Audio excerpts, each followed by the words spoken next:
Hi, I'm Cindy Abbott Letro for Behind the Camera. I'm with Lou Billittier, and we're at the new location of Chefs on the Go in Williamsville. Lou, for people that are watching this segment, they're probably saying, well, why are you at a restaurant opening, or what's that have to do with it? But really, one of the big parts of making movies is catering, is the fact that you have to feed people that come in, the impact on the restaurants that are here. And Chefs has been doing that downtown. Now you're out in Williamsville. But tell me a little bit about your role in the whole movie industry. Well, it's funny, I've always been a big movie guy, and I'm lucky enough to have some actor friends. And a couple years ago, when the Coldbrook filmed here in Buffalo, two good friends of mine, Kim Coates and Billy Fickner, asked me if I would cater the movie. And I said, sure. I said, I'd love to do it. So I acted all like I knew what I was doing. I went home, I Googled movie catering, what you need to do, but it worked out. We were the caterer on the set for the whole time they were here in Buffalo filming, and it was a great experience.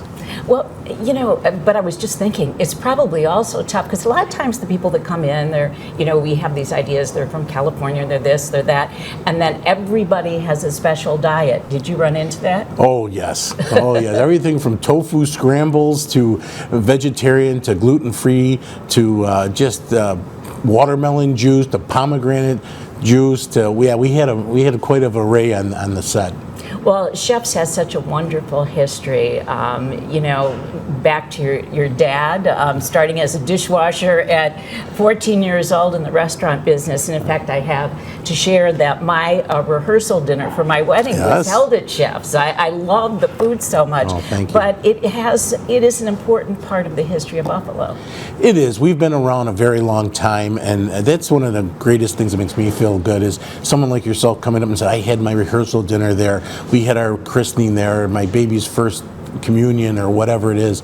So we try to we're a restaurant, but we try to be more of the fabric of Buffalo and know our employees, know our customers, and just, we want to be make them all feel part of our family. Well, you mentioned when Coldbrook was here, but it's more than just Coldbrook. I mean, it's the Buffalo Bills players, it's the Sabres players, but it's also virtually any celebrity that comes to town ends up at Chefs.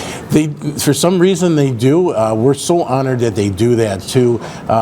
I got to be honest with you, some of it's our good friend Tim Clark, the film commissioner. He's a great backer of Chefs, and he brings a lot of the guys in when they're out in scouting.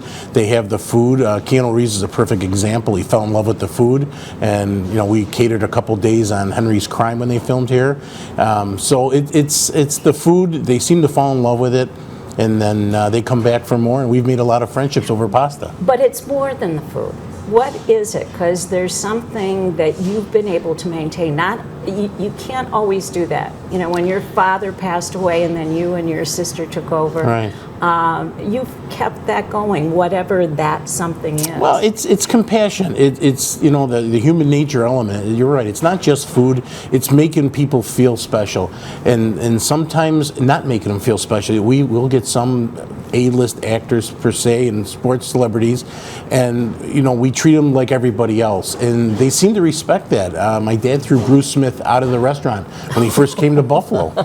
True story. It's too long to go into here, and it turned out that Bruce and my dad became best friends, and I'm good friends with Bruce to this day. And Bruce tells a story how my dad put him in his place, and he realized, I'm not somebody special. I'm just another person. Tell me some of the fun things that have happened, the unusual things, if you can remember, just anecdotes of different things that either people asked for or, how they reacted. It's funny.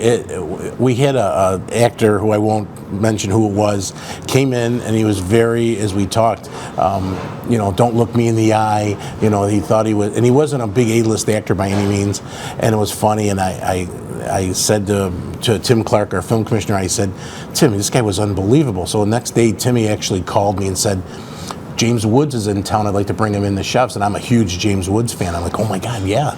So James Woods came in, and I'm at the front door waiting, and he walks in the door, and I go, Mr. Woods, it's an honor to meet you. And he goes, don't look me in the eye. I was like, And Tim had told him the story, and he bursted out laughing, and we laughed about it. But a lot of things like that. We've had a lot of behind the scenes stuff. Well, tell me about this place. you know, the success downtown is just, you know, that it's been there forever. It's an institution. But this is Chefs on the Go. Why? Well, you know, we had a food truck. It was very successful, and then we had a fire, unfortunately, that ended that. And we were looking for something different to do, and we've been talking about franchising for years. And I said, why not now? Let's do a food truck without wheels, basically. That's what this is. It's Chefs on the Go. Everything's in to-go containers like you'd get on a food truck. You can eat here if you want. So, but we just thought it was the right time. With the right model, we think we can take this around the country and open up, hopefully, a lot of them. Well, Dave Boreanaz, really Dave Thomas, to people that watch TV Right. here in Buffalo, came in for the opening, and he's credited with your dad for coming up with the whole idea of the spaghetti parm, Right. which is sort of one of the signature dishes of Chefs. It definitely is. That's our #1 seller, hands down. Dave and my dad in 1962 one day just started playing around. Well, let's try some butter. Let's try some cheese. Well, we put it in a broiler. And that's what it is today. And we sell literally hundreds of thousands of them. What's the most unusual order that you've ever had? Oh my gosh. There's been some, yeah. Everybody likes parm. It's, you know, the parm this, parm that. We used to have chicken on the bone, an actual half a chicken cacciatore, and they wanted that parmed. Oh my gosh. Yeah, and I don't know how they ate it with all those bones and that cheese, but I think that's one of the strangest ones we've had. Well, how do you measure success for you? I mean, you know, because being in the restaurant business is a really hard business. I mean, we were just talking about, I mean, how many people showed up when this opened? You had how many people? Literally, we didn't keep, it was thousands. It wasn't even hundreds. It was crazy. We had to close down 3 hours early because we just couldn't keep up with the orders, and it's been crazy. I don't get it personally, but I'm so honored that it happens, and people love our food and support us here in the community. That's why we always give back to the community. It's got to be a give and take.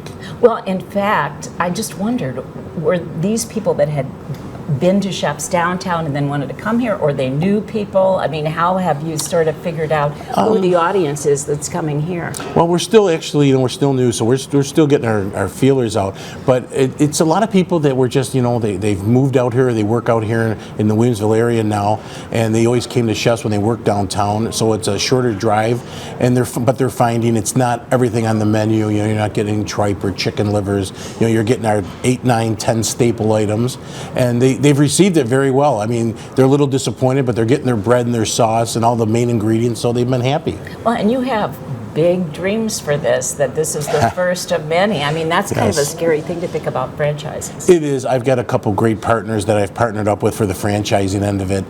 We've gotten over 6, 7 cities that we've got interest in already, including, believe it or not, is Universal Studios. Wow. Their CFO loves our product. He's waiting to see how this model does, and he's talking about maybe putting one in City Walk. So we're extremely excited, and we hope that this will grow to be a big deal. Well, what's interesting is a lot of the different people that come to Buffalo, and you mentioned Tim Clark, one of the things that Tim has said is that people go, wow, I can't believe the quality of the restaurants in Buffalo. So that you have fans all over the country as a result of the movie making business. Oh, absolutely. It's, you know, it was funny after we did Coldbrook, The Purge was here and some other ones, and Tim would call me up and say, you got to do this movie, you got to cater this, and we just didn't have the time. You know, I would help him out where he needed it, but yeah, I mean, the amount of movies that are coming here and the amount of restaurants that are here, it's a great food area. It really is. It's a well-kept secret that's finally getting out there. Well, it's one of my favorites for sure. Thanks, Lou, and much success to you. Thank you so much. Thanks, Cindy. Join us next time on Behind the Camera.